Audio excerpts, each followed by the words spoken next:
From the developers of Crush Crush, Blush Blush, and the soon-to-be-released Hush Hush, I bring you Cabin Fever, a post-apocalyptic visual novel.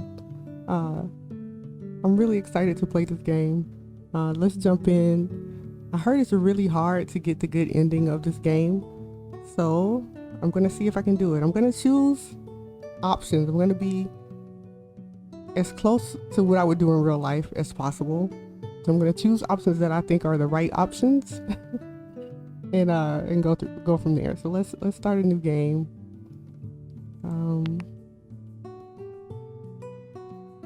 Yes, I have the uncensored mode. No, I'm not gonna be playing it on YouTube. What do you guys think this is? I am peachy here. Alright. And Hey, how's it going? Hey, how's it going? did the girl's voice, of course. And let's jump in. Mature audience. Okay, no kids here. Go away, kids. Okay. I agree. I'm over 13. So, the prologues. Jump in. I don't remember much about the world before this sickness. I was just a kid when it started, too young to fully grasp all the changes happening across the globe. Looking back, it was as though some cosmic clearance bin of trashy dystopian paperbacks was spilling plot points out onto reality. You had your unknown virus, your slow-to-act world leaders, your extremists, deniers on one end, doomsday preppers on the other, and overall just a heck of a lot of scandal and angst. What it boiled down to was this: stay away from each other. Yep, that's simple. Stay away. Because the sickness mutated so rapidly, spread so easily, and killed so many that preventing transmission was the only way to stop it from wiping out the human race. A cure could be developed, they told us. Would be developed, they promised. Somehow. Someday. Life changed. Everything from school and work to medical appointments and family dinners became virtual. And as it turns out, hosting an online society requires a lot of computer programming. Like, a lot. Lucky for me, I'd always had a knack for stuff like that. It was easy to get trained and even easier to find work. When's the last time you heard a young person say that, huh? I did programming for medical services, government websites, automated manufacturing. There was no shortage of freelance contracts. Of course, places like movie theaters, shopping malls, and restaurants died out. Even farms and factories became rare, so much of the workforce lost. But to be honest, I personally thought all of it was a net gain for the planet. Fewer people meant less pollution. War and terrorism dropped to an all-time low. Most people learned to be at least somewhat self-sufficient. As for me, well, since my parents both died not long after my high school graduation, I was probably more self-sufficient than most. It's Sad Panda Park. Sad Panda is the developer, of course. I mean, the publisher of this game. Developer is different, but if you play Crush Crush and Blush Blush, Sad Panda, let's go. We love you so hard. I was alone for a long time, long enough to be used to it. At least I was healthy. I had my routine, with lots of work to keep me busy and the internet at my fingertips to keep me from getting bored. What more could I have wanted?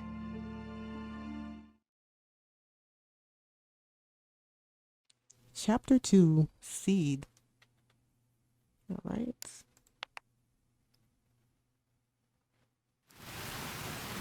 I lived in an off-grid cabin that had been in my family for years. When I was young, we used to visit every summer, just to get away from it all. I probably call that ironic, but every time I say that word, someone tells me I'm using it wrong. Anyway, when the sickness started spreading, that cabin became a place to survive. It had everything a small family could need. So, like I said, by the time I was sole member of my bubble, I was used to taking care of myself. On a good day, with the sun shining into the solar panels, I could get 30 kilowatts, more than enough of power to, more than enough to power the appliances in my house and keep the battery bank full. And since the cabin's set near the mountains, I often get a decent power level at night with the wind turbines catching the air coming off the ridge. But that night, it was raining hard. Like most evenings, I spent this one on my computer playing my favorite idle clicker game and browsing the web for news. The news was mostly doom and gloom, of course, but I liked finding the odd tech or space-related articles sprinkled in. I was thinking about how badly I wanted aliens to be real when an email alert danced in the corner of my screen. I opened it. Yet another forward from one of my more gullible work colleagues about the possible cure for the death-dealing virus.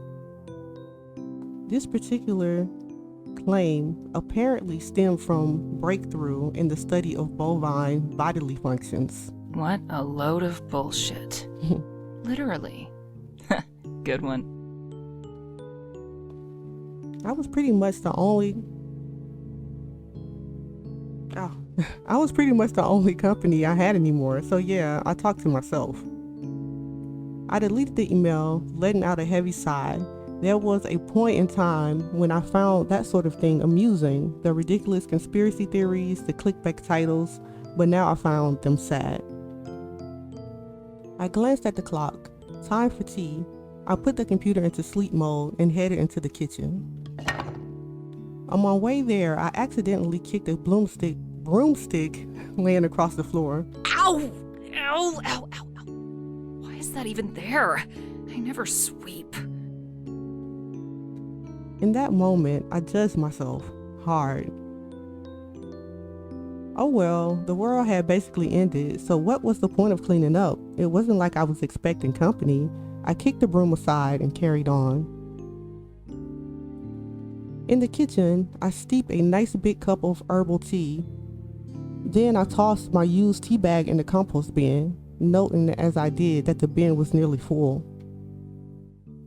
I'd have to take it out soon, emptied it into the tumbler with the rest of my food scraps and plant waste. Then probably in spring, I add fresh compost to the garden, giving my plants a healthy nutrient boost. I loved my plants. I wanted them to be strong in case they ever needed to defend the cabin from zombies or traveling salespeople. Smirking to myself, I stood in the kitchen, sipped my tea. The only sound was the muffled rush of the rain outside, so peaceful. ...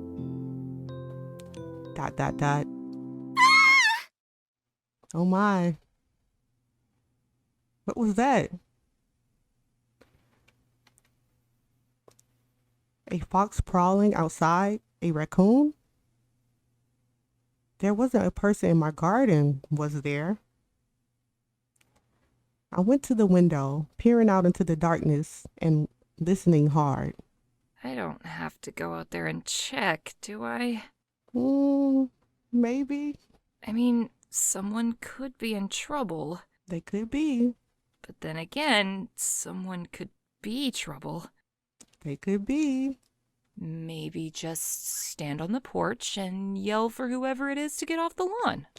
Right. I weighed my options.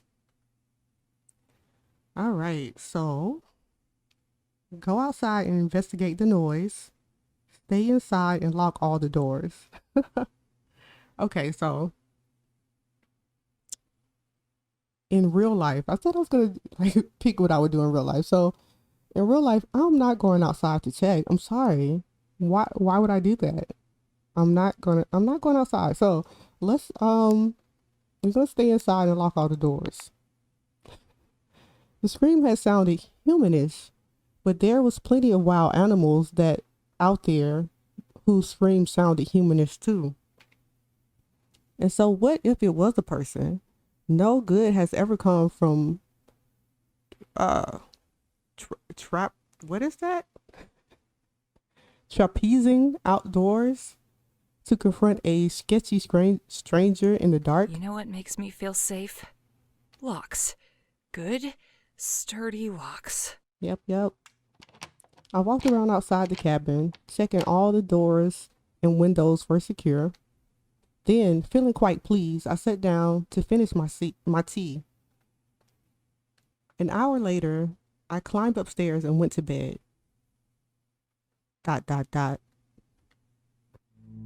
When I woke, the sky was clear and the sun was on the rise. Mornings like that always put me in a fairly pleasant mood. Pleasant, but wistful. After making a quick cup of coffee, I headed outside, planning to take advantage of the mild weather to get some yard work done, raking, weeding, maybe cleaning out the gutters. But as I made my way across the lawn and toward the shed, a strange sight stopped me in my tracks. For years I had kept a few animal traps set up around the property, and now one of them had been tampered with. Can't read. There was blood on the trap, soaked into the ground beneath it and smeared across the grass. Beside the trap lay a single purple high-heeled shoe, also blood-streaked and muddy. Oh wow. That doesn't look good at all. Okay. A lump formed in my throat as I thought about the scream I heard the evening before. Maybe it wasn't an animal. You think? I don't think animals wear those type of boots. And the shoe, so pretty and impractical, didn't suggest the presence of a dangerous interloper either. My stomach felt like a big, tight knot as I tried calling out. Hello? Hello? Is anyone there? There was no answer, just a gentle rustling of leaves that were starting to crisp, the early morning song of little birds, and the drip drip of leftover rainwater coming off the downspout. I searched the property, of course. I even searched a ways into the woods. I never found anyone or any other sign that anyone had been there. But someone had been there and had gotten hurt in my trap. There wasn't anything I could do. In the end, I pulled on some disposable gloves and moved the shoe, set it neatly beside my porch step. I didn't really expect anyone to come back for it, but getting rid of it felt rude. I scrubbed my hands after, better safe than sorry. No work got done for the rest of the day. This dark, heavy feeling stayed with me, and if I'm being honest, it stayed with me through the next day too. And the day after that. I still wish I had made a different choice that night. If I'd gone outside to check, I might have found whoever that purple shoe belonged to, and I might have been able to help them. Wherever they were, I hope they were somehow okay. ... Wash your hands. Oh wow. Game over. Okay.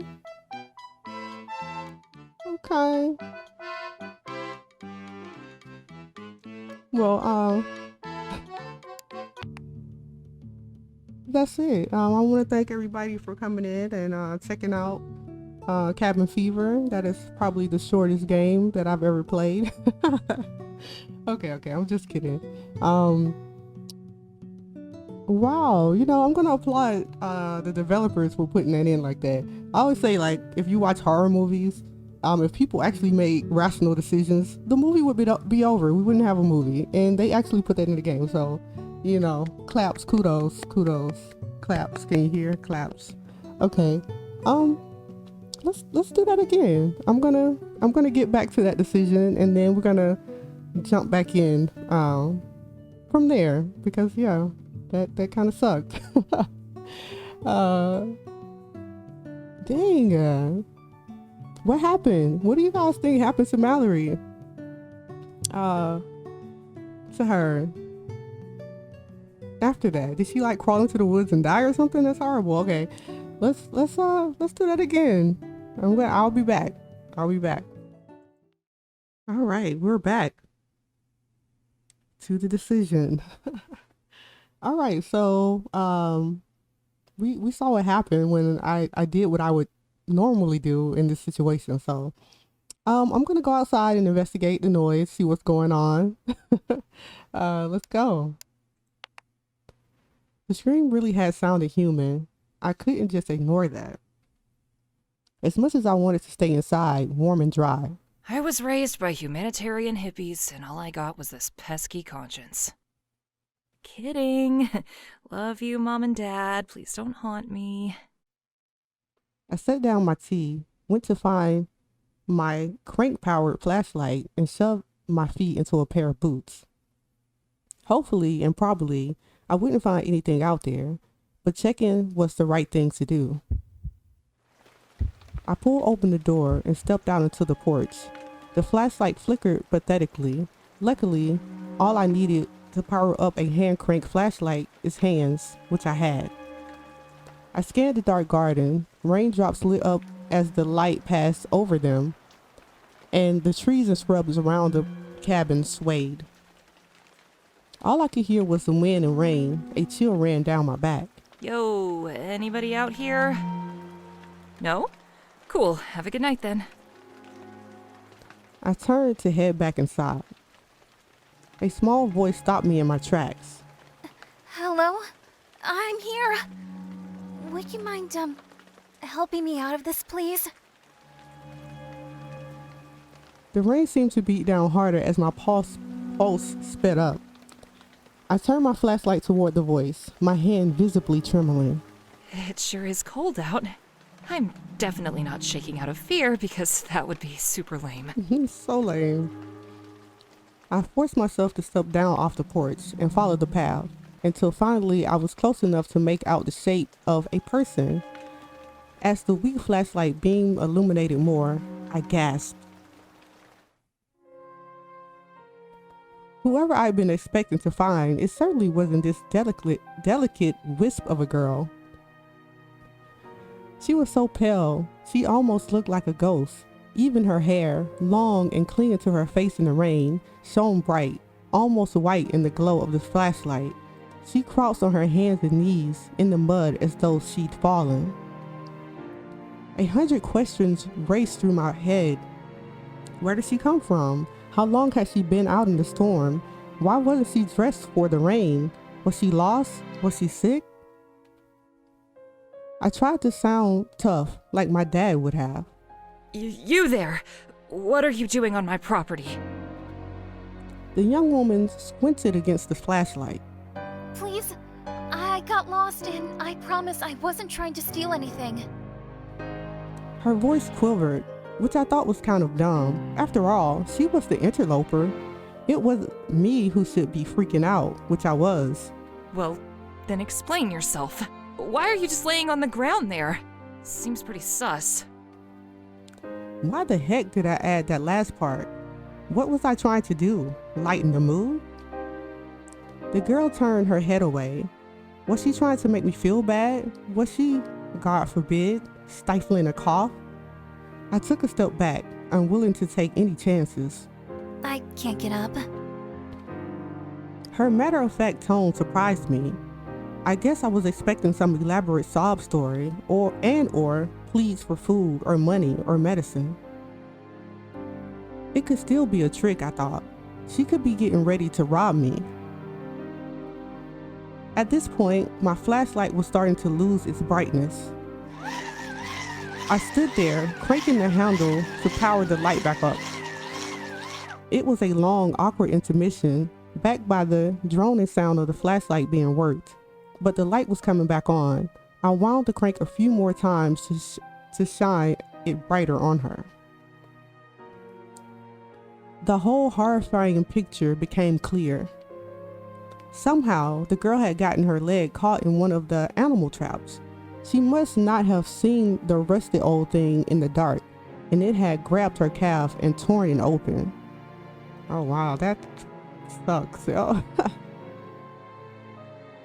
See, now I'm like, dang, I left her out there in the trap all night. Like, she's probably like dead in an alternative universe, right? Okay, let's keep going. Okay, so this probably wasn't a trick. Oh my god! Are you okay? I started to move towards her, but then my own legs froze in fear of getting close to another human. If she was sick, then I could get sick. But then I had no way of knowing whether or not she carried the virus, and right now she was hurt and trapped because of me. I felt horrible. If I left her to fend for herself, anything could happen. A hungry bear might come along, the weather could turn freezing, and even if she did manage to get herself out of the trap, she would probably develop an infection fast, as in such a nasty wound. Swallowing hard, I clenched my fists and forced myself to approach her. I had to get way too close for comfort, but I crouched, opened the trap, and freed her leg. It was bleeding pretty heavily, though now that I could see it up close, it didn't look to be as deep as I feared. Oh, thank you. I'm so glad you found me. I was afraid I'd be trapped in that thing all night. I stood up quickly and took a few steps back. For some reason, the girl was smiling at me. Didn't she understand that it was my stupid fault she'd gotten hurt? Then again, maybe she shouldn't have been sneaking around in the dark. My brain bickered with itself over who was to blame before realizing the girl wasn't able to get to her feet. I reluctantly offered a hand, wishing I thought to put on some nitrile gloves. But why would I have thought of that? I hadn't seen another human in... How long had it been? Accepting my help, the girl climbed to her feet. She wobbled, leaned in, and grabbed my waist to use as a crutch. Sorry. Is it okay that I'm touching you like this? Her words sent a chill down my spine. Touching? Just the thought of it made me break in a cold sweat. Like, calm down. This person has been along for a long time. So touching? Okay. It's fine. Let's just get out of this rain. What was I doing? When had I decided to let her into my house? The warm lights glowing inside the cabin was like a beacon drawing us in. Well, said my brain to myself, I guess this is the thing we're doing now. I no longer needed my flashlight, so I tucked it away and used that hand instead to help support the injured girl up the pathway. With my arm around her waist and her arm around my shoulder, it became clear to me how small she really was. Small and delicate, like a folded paper crane, a soggy, limp paper crane in the drenched dress that clung to her shivering body. Just then my pant leg caught on something, a nail jutting out from the side of the porch. I felt the fabric tug and rip as I moved past. Great. What an evening this was turning out to be.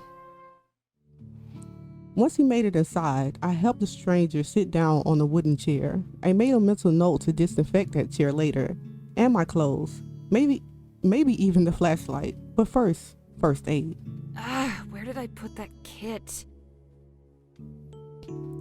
I was never good at staying organized. Even my computer, all my folders and internet tabs were a mess. No point fighting entropy. That was my philosophy. I searched the drawers, the counter, the floor, and nearly tripped over the dumb broom again before finally finding the first aid kit. It was not well stocked, but it would do for now. I gathered up some towels and my forehead thermometer too. When I washed my hands, pulled on some gloves and a face mask from an old box at the back of the cupboard, I brought everything over to the waiting girl. Before anything else, let me scan your temperature. I held the scanner up to her forehead. 2 seconds passed before we heard the good beep, which meant her temperature was normal. No fever. That's a relief. Do you have any other symptoms?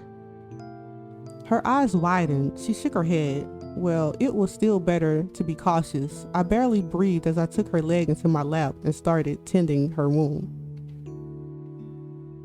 She didn't wince or complain at all. She was tougher than she looked. I was the opposite, I knew. I looked mean even when I wasn't trying, but on the inside, I was basically a fluffy yellow duckling with anxiety. If our situation were reversed, and it was my leg all cut up like that, I'd probably have been a weeping wreck, spouting rare and extravagant curse words. But she just sat there, quietly, watching. Are you a doctor? Was she joking? Do you honestly think I look like a doctor? Shit. Way to draw attention to your looks, idiot, I thought to myself. Not that I cared, really. It was just that I hadn't combed my hair in a few days, or weeks. And I'd been living in the same set of clothes for a while now, a ratty old t-shirt with a rocket ship on the front and a pair of jeans that had long gone out of fashion. Hot, right? In another life, I might have felt self-conscious. Not about my teeth though, never about my teeth. Dentists were kind of a thing of a past, and since I wanted to keep my teeth for chewing purposes and whatnot, I was committed to practicing good oral hygiene. Well, I'm not sure what a doctor looks like, but you seem to know what you're doing, and you're a very kind person. So I believe you if you told me you were a doctor. I looked away, awkwardly holding a clean bandage against the gash in her leg. The towels I used to clean the wound were now in a pile of blood-soaked, mud-stained rags on the dirty floor. Was I a kind person? It's just basic first aid, not a big deal. Here, hold this. Put pressure on it while I wrap it up. I wrapped the length of gauze around the narrow leg. I wrapped the length of gauze around her narrow leg to hold the bandage in place. That should be okay overnight, but we should probably clean it again and rewrap it tomorrow. Her leg didn't leave my lap. Instead, she wiggled her toes and shot me a small smile. You're going to let me stay here? Huh? I looked up at her and instantly forgot how to speak because suddenly I was struck by how pretty she was. I mean, the rain had really done a number on her, but still. Dang, the thirst is real out here. She must have been around 20, give or take, not too much younger than me. She was thin, but everyone was thin these days. With her, it was like she'd been built this way. Small and delicate and weightless. Her dress was simple and a little threadbare. The rain had soaked through, and I realized I could sort of see her undergarments. I quickly averted my eyes, my cheeks warming. I hoped she hadn't noticed me looking because I really hadn't meant to look. Right. You said clean it again tomorrow, right? I did say that. The room seemed to spin a little, and my face went from feeling very hot to feeling very cold. Stay away from each other. That was the rule. What was I supposed to do?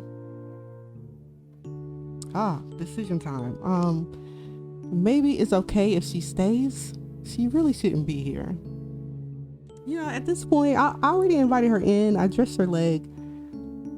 I'm not a monster, okay? So maybe it's okay if she stays. Look how pitiful she is, said my brain. My brain was right, and I didn't know what to expect. What? And I didn't know what to do except go along with it. Hey, I can't read. Okay. Yes, we're gonna go along with the brain. Well, it's not like I'm going to just send you back out into the rain. Not by yourself, anyway. Is there anyone else in your bubble? Anyone I can call to come get you, or...? She looked down into her lap. No. Oh. Her response made me too nervous to ask any further questions. I just wasn't sure I could handle a tragic backstory at that particular moment. In any case, I knew that if my parents were still around, they'd never have sent that girl back out into the night. They'd have let her stay, at least until she got her bearings. I sighed, giving in. Okay. Well, you can sleep on my couch tonight. We'll figure the rest out tomorrow. We should really stay at least 6 feet apart, though. Oh, thank you. Thank you so much. So much. She nodded and gently removed her leg from my lap. I moved back, making more space between us, and set to examine the rip in my pants leg. Meanwhile, my brain tried to fathom what was happening. I brought a stranger into my house. I didn't know who she was or where she come from. This seemed like a bad idea and also a tad surreal. Damn, I liked these pants. Oh no, did you get hurt too? No, it's just a rip. Oh, that's not so bad. I got up and made even more space between us. She stood up too, testing her weight on her injured leg. Wow, it already feels so much better. You must have a magical healing touch. I was starting to think she might be one of those weird optimistic people. Also, it was hard to think straight with her standing up in a very damp, very revealing dress. You need to take that dress off. That came out wrong. What I mean is, it's wet and cold, and I'm sure you'd feel better if you changed into something dry and warm. Exactly what they meant. I'm sure I have some extra clothes you can wear. Really? Hot in the face, I ran off to procure a brass basket of old clothes from my storage closet. I hadn't worn them since my teenage years. They were too small for me now, but might be a good fit for her. Here, take whatever you want. They're all clean. I dropped the basket on the table and walked backwards away from it. That's so nice of you. I'll get changed now. I watched her take the basket and hobble out of the room to change where I couldn't see. When she came back, I was surprised to see that she had chosen a button-down that was part of my old school uniform from back before everything went online. I had been much younger and much smaller when I wore that shirt, but even still, it swam on her frame. It almost looked like a nightgown, which was probably why she had chosen it. I haven't felt this comfy since I don't know when. It's a school shirt, right? I always liked the look of school uniforms, but I never got to wear one. All my classes were online. For some reason, that made me a little sad. I myself had so few memories of the world before the sickness. It was hard to imagine not having any at all. How old are you? 21. My birthday was actually last week. Oh, well, happy belated birthday. Do you have a name? Oh, of course I do. It's Mallory. Nice to meet you, Mallory. Well, not nice, exactly. Weird to meet you, I guess. I'm not used to people. Yeah, I get it. I didn't mean to trespass onto your property. I really did get lost. And then the rain started, and I could hear these dogs or something howling. I was scared, and I ran towards the first light I saw. I nodded as if to say I understood. It was true that there were things like wolves and coyotes in the area. That was why I set up the extra secure fence for my chickens. But what were you doing out there in the first place? I would rather not talk about that. I stared at her, totally perplexed. Why the secrecy? Should I press for more? Ooh, another decision time. Okay, try to insist on some answers. Let it go for now. She's had a rough night. You know, she's had a rough night. Like, she was just caught in a bear trap, you know, so I'm gonna let it go.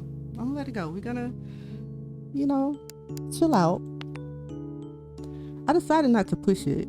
It was all too much, and I really needed sleep. My toe was hurting where I stubbed it on the broom. Don't worry about it. You're here now, so just take the opportunity to get some rest. I skirted around her to grab some blankets. I maintained a wide berth as I dropped them on the couch. I offered her a glass of water, pointed out the bathroom, asked if she needed anything, all from afar. This is perfect. Thank you so much for everything. Truly, I'm lucky to have met you. Met you. Oh my goodness. The accent on the last word that this voice actor does, like, I love it. Like, it makes me laugh, but I love it. Kudos to the voice actor. Yeah, just try not to touch anything, okay?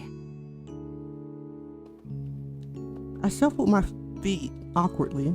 Okay, I'm going to bed. Bye. I hope you have sweet dreams. I'll see you in the morning.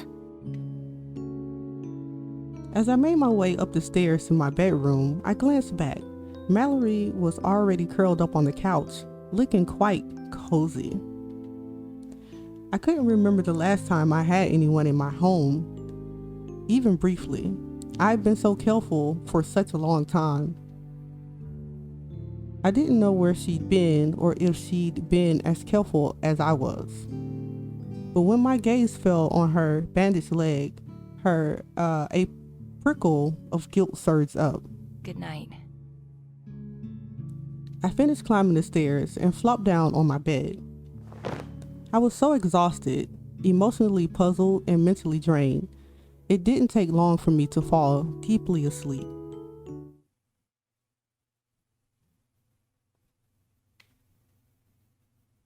Okay, Chapter 3, Germination. Let's go. I woke, as usual, to the happy sounds of roosters crowing in the garden. The sky was clear and the early morning sun was bright and cheery. You'd think a morning like that would have put me in a great mood, but nope. All night my dreams had revolved around strange bugs infesting the cabin, hordes of them swarming inside through every crack. I must have been tense all night because my neck had a painful kink in it. I had definitely woken up on the proverbial wrong side of the bed. I suppose I'd forgotten about my house guest, or at least I hadn't remembered to think about her yet. I was busy making a list in my head of work I needed to get done today. That's when the smoke alarm started shrieking. She's shrieking too. I bolted upright in bed. There was someone in my house and I had let her in, and yep, I could definitely smell something burning. I rushed to put on some clothes, real daytime clothes, and barreled downstairs. Mallory stood in the kitchen looking mortified. A little smoke hung in the air, but I didn't see any flames. Phew. Grabbing a chair, I jumped up to silence the smoke alarm. Thank you. I'm really so sorry. I tried wafting a dish towel at it, but the alarm just wouldn't stop. I didn't wake you, did I? Oh. I wasn't really listening to her. I was too busy creating space between us and also looking for the source of the smoke. There it was, a pan with the charred black mass sitting in it. I didn't know what she'd burned, but she'd really burnt it. What is that? Oh, I thought I'd make you breakfast as a thank you. My mom used to have the best recipe for potato pancakes that would always fuel me for the day. But these, well, I'm not totally sure what happened. I never used a stove like yours before, so this batch got a little overdone. Maybe I can scrape off the burnt part. You know what? Forget I said that. It's all burnt part. I'll just clean up my mess and then I'll make you a new batch. And I will definitely be more careful this time. This time? Hang on. Did you say potato pancakes? They're the best. It's too bad this first batch didn't turn out because I spent all morning digging up the potatoes, washing them, peeling them. They were so tiny it took extra long, and I was worried you'd wake up before I could finish. Luckily, I've got some other treats on the go as well, so you're not going to starve. Just let me turn on the toaster real quick. She turned, reaching for the toaster handle, but the microwave was running and the kettle was boiling and... Wait, stop! Too late, she overloaded the solar panels, inverter, and just like that, the kettle, microwave, toaster, and kitchen lights all shut off. Why did you do that? Oh my god. Mallory, having plated the overdone pancakes for some reason, dropped the plate in alarm. It smashed, flinging shards of itself across the floor. The blackened pancakes bounced like rocks. Sad potato rocks. I'm sorry. I just wanted to make you some breakfast. I didn't mean to cause so much trouble. I'll clean this up. I sighed in frustration. All I had wanted was to make coffee and sit down at my computer, just like every other morning. I couldn't do that now because I had to get the power sorted, and check to make sure she hadn't completely destroyed my precious garden. Are you angry with me? Yeah. How was I supposed to answer that? Say yes, this is outrageous and unfair. It's really not that big a deal. Dang, it is outrageous and unfair, but at the same time, she's trying to like do a nice thing, right? So let's not be horrible to her. She's trying to help out, so I'm gonna say it's really not that big a deal, but it is outrageous and unfair. I was definitely upset. I definitely didn't like this situation, but it wasn't like she intentionally ruined my potatoes. See, right? She was trying to do a nice thing. She's only been so audacious as to dig them up without permission. She'd only been so audacious as to dig them up without permission, long before they were ready. Even after I specifically told her not to touch anything, I looked away.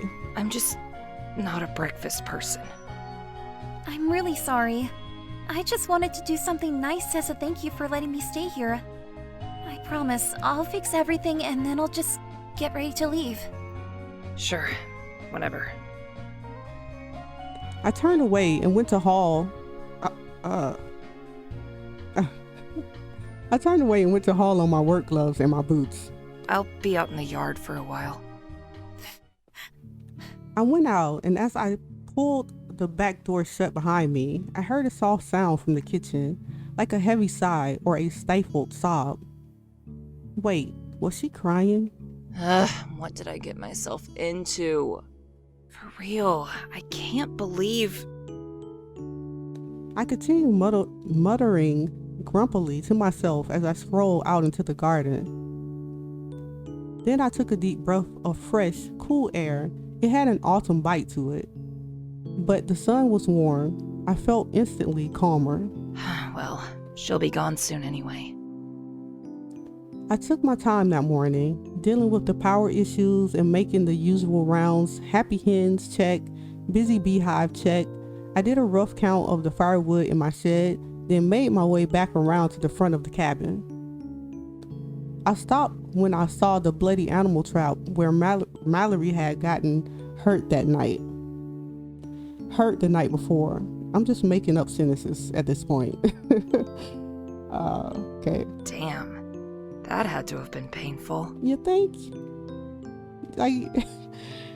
Earlier I was crying about stubbing my toe, and now it's like, oh, the bear trap had to be painful. I felt pretty bad. The traps were only supposed to be wards, something to keep my bubble a little safer from dangerous wildlife. I never meant for anyone to get hurt. I looked at the trap, wondering if I should rethink my setup. Oh, choices. Okay, so I can move the trap, leave it where it is.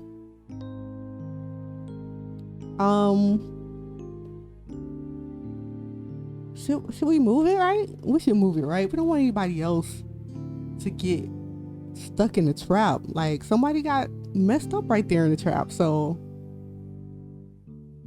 if we leave it, that could happen again. We just move it out of the way. I mean, it could happen again if we move it out of the way. I don't. Okay, I'm gonna move it. Let's do it. Move the trap. I decided to move the trap and set it up further away from the house, closer to the woods. Maybe next time I'll catch something less likely to ruin my day. Maybe. Okay, that was a bit harsh. She didn't mean to ruin my day. A rabbit would be good, though. I ignored the sudden craving for rabbit stew and having finished with the trap, wandered down into the garden. Right away, I could see where Mallory had dug up breakfast. I surveyed the overturned earth with a heavy heart, noticing a handful of small potatoes uprooted and abandoned. Well, I could always plant something new here. It was the right time of the year for garlic. The sun had already climbed high into the sky, and I was feeling almost warm enough to peel off my sweater. I figured I should probably go inside, maybe eat something, check in on poor Mallory, and get to work on my computer. Right away, as I went inside and kicked off my boots, something didn't feel right. It took me a moment to realize. It's sparkling up in here. Glistening, okay. The mess was gone. There were no brooms on the floor, no garbage bags waiting to go out, no scattered crumbs or dust bunny cities. Everything looked so clean. It literally sparkled. But how and why? Had Mallory done all of this just to make up for the little breakfast fiasco? Whoa, this is really nice. Like really, really nice. Really. As I looked around at all she had done, I started to feel like a bit of an ass. I figured I should apologize, but where was she? She hadn't left already, had she? When I heard something coming from the bathroom, the sound of splashing water and a small voice humming a happy tune, my heart sank. She couldn't. She wouldn't. But she would. Without thinking, I threw open the bathroom door. Oh my. We stared at each other, both of us shocked at the intrusion.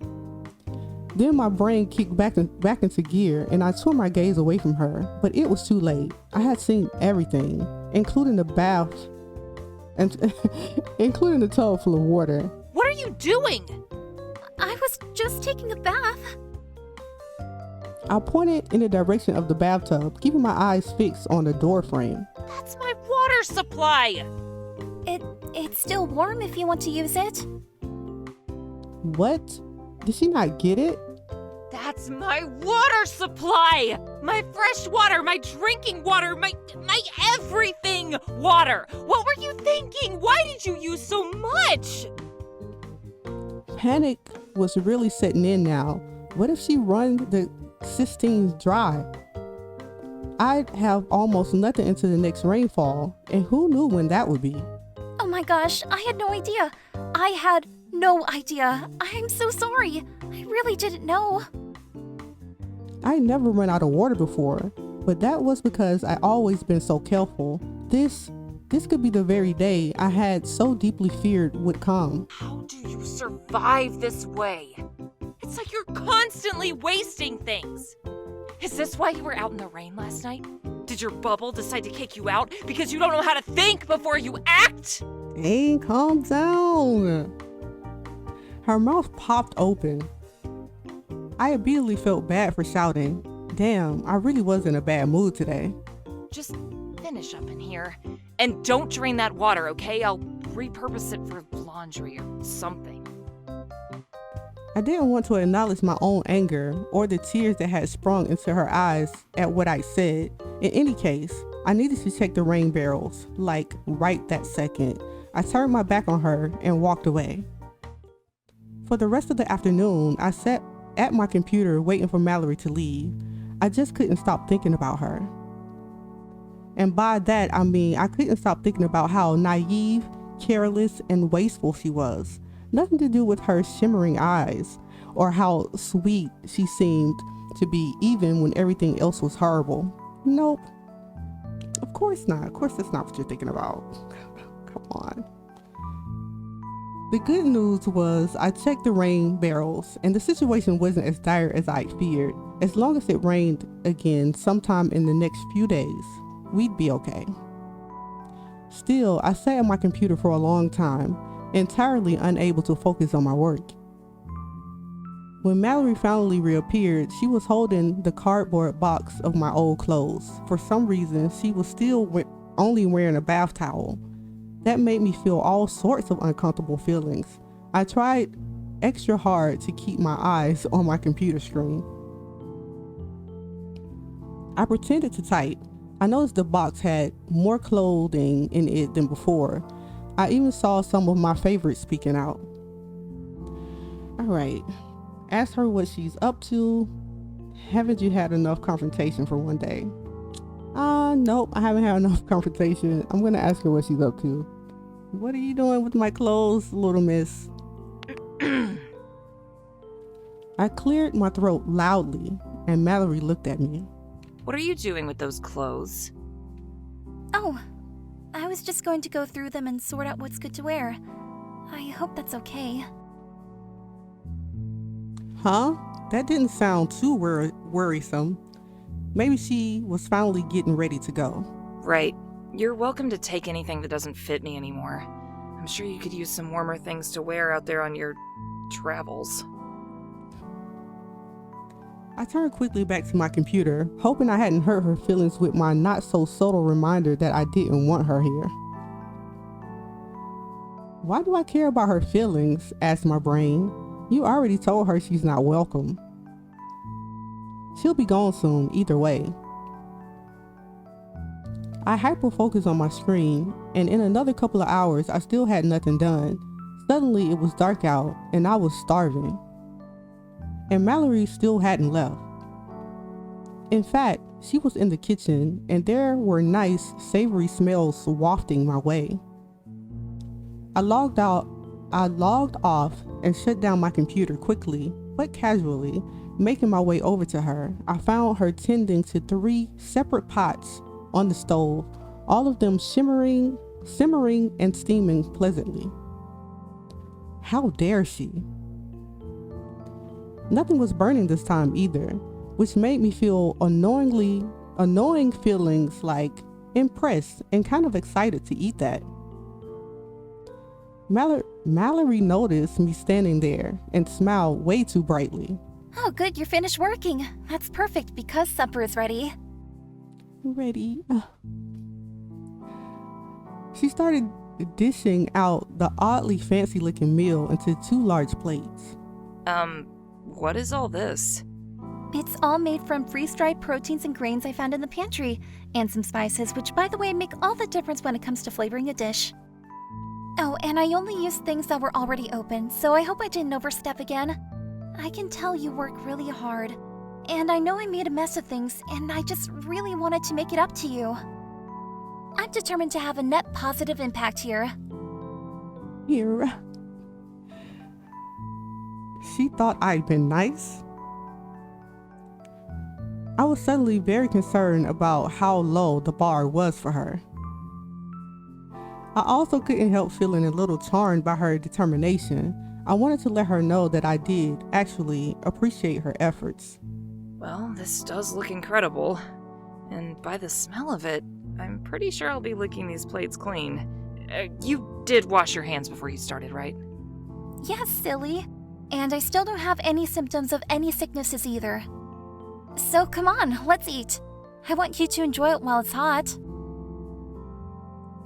There was something so endearing in the simplicity of her delight. I smiled as I took my plate and sat down at the far end of the table, away from her. We ate in silence. The food really was delicious. I wouldn't have guessed she'd had it in her, not based on that morning. I wonder if I should try to get some answers out of her now, I thought, and cleared my throat. How's your leg feeling? It's not too bad. I should probably take a look at it after supper, clean it up, and put a fresh bandage on it. And then, I suppose we should talk about getting you home. Right. Home. I mean, I don't know if you have a family or a group or whatever, or if you're on your own like me, but you don't exactly look like you live in the forest. So, where are you headed? She lifted one shoulder, visibly uncertain. Surely there must be someone, somewhere. I'll figure something out.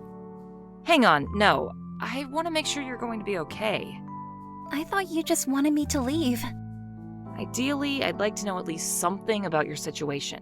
Maybe I could help you. She looked away. That's sweet of you, but I'm sorry.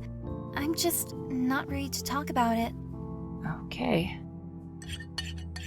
We fell quiet once more. Just the awkward scrape. Just the awkward scrape of forks on plates to fill the silence. I considered her as she sat across from me, so beautiful. It was as if she was digital. I considered her as she sat across from me, so beautiful. It was as if she were a digital painting. Can I just ask one more question? Why are you still wearing that towel? She looked at me blankly. The last few morsels of food balanced on her fork fell back onto her plate. She glanced down at herself, then up again, hands clapping against the side of her face. What? You mean I've been wearing this the whole time? Come on, Mallory. Mallory knows what she's doing. She's like, I'm not getting kicked out of this cabin tonight, okay? Oh, I can't believe it. How do I forget these things? Oh, I'm so embarrassed. Oh my gosh. Oh my gosh. No. She knows what she's doing. I couldn't help laughing. I felt like I was finally catching on. She was a bit of a space case. That was all. And her mannerism made it sort of adorable. She's not a space case. I'll be back to clean up as soon as I'm decent. Her efforts to flee quickly were hampered by her leg. She ended up limping away in search of her clothes, mumbling exasperatedly under her breath. That's when it hit me. I hadn't even considered how much pain she must have been in as she cooked and cleaned and tried so hard to pay me back. Pay me back for what, I thought. Pay me back for what, though? I only wanted to help, and I hadn't even done a great job of it. And now I was trying to send her away knowing full well she had nowhere to go. No, I couldn't do that. And now I felt like I had to make things up to her. See, Mallory knew. She knew what she was doing. She said, I'm gonna stay in this towel all day. Walk around cooking and cleaning. I'm not getting kicked out. I tidied up quickly from supper and returned to my computer, where I booted up my 3D printer. I didn't use the thing often, but it was there for emergencies, and this seemed urgent enough. I managed to find a design that was close to what I'd imagined. I set everything up and stood back to watch the printer do its thing. Just then, Mallory emerged wearing her dress. Oh, you already cleaned up. I guess that's it then. You guess? She stood beside the table, leaning on it for support. I stood in front of the printer while it worked. I didn't know what to say, so I decided to just let words come out of my mouth. You should stay. Also, I'm sorry. I've been a total asshat to you. She looked up at me, nervously clutching the side of her dress in her tiny hands, her mouth open and closed like she didn't know what to say either, so I just kept going. It was kind of a shock to have you show up here. I haven't had anyone visit, ever, because this has always been my space, my family's space. I guess I felt sort of invaded. But now I realize that's stupid. Basically, what I'm trying to say is, I wouldn't feel right making you leave when you're clearly in a bad spot. I have the means to help you, and there's no reason why I shouldn't. If you want to leave, that's fine, but there's no rush. Cool? She smiled softly, her eyes seeming to glitter. Cool. Behind me, the 3D printer finished its work. I turned around to make the sheets of gauze. To take the sheet of gauze with the cute potato pattern I printed, hoping it would amuse her and lighten the mood. Can I redress your leg now? The pattern on the gauze made her giggle, and she nodded and sat down, propping her leg up. I prepared once again for the uncomfortable closeness that was necessary for this task. I scrubbed my hands, put on a mask and a pair of gloves. I went to sit by her with the first aid kit. We chatted idly as I cleaned and packed her wound. Afterwards, I got her set up on the couch and bid her goodnight. I wasn't exactly tired, but I figured it was better to leave things off on a pleasant note before things got awkward again. I climbed upstairs to my loft and lay in bed, staring at the ceiling above. I thought about how angry I'd been with her actions that morning. I thought about how scared and uncomfortable I felt throughout the day. How is it that now, a matter of hours later, I feel such a gentle fondness for the very same person who made me so upset? Moody hermit, I accused myself. Yeah, you're probably right, I thought in reply. And with that, I closed my eyes and waited for sleep.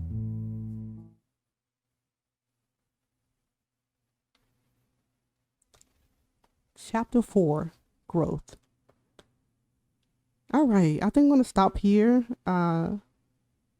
It's been really fun. I'm excited to see what else happens next. If you're here, please leave a like, comment, subscribe if you haven't already to help my channel out. And I'll bring you more. We'll do more of these visual novels. I really like visual novels if you haven't noticed. But anyway, I'll see you next time.